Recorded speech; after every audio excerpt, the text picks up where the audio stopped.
Haavis Amanda ei ole pelkästään suihkulähde, patsas on valtava osa suomalaista kulttuuria, joka symboloi merestä nousevaa Helsinkiä. Veistosta valmistettiin ja pystytettiin Helsingin kauppatorilla 1900-luvun alussa. Pronssipatsas kuvailee alastonta naista, joka aiheutti erimielisyyksiä modernistien ja konservatismin kannattajien välillä. Nykyään patsas on yhteydessä vappuun ja lakitusina perinteeseen.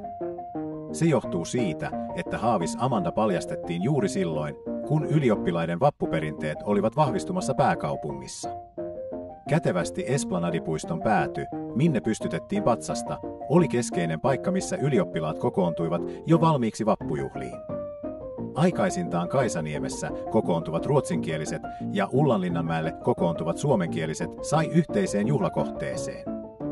Vuodesta 1951 lähtien patsas lakitettiin virallisesti, mutta alkujaan se tapahtui luvattomasti keskiöllä kymmenien vuosien ajan.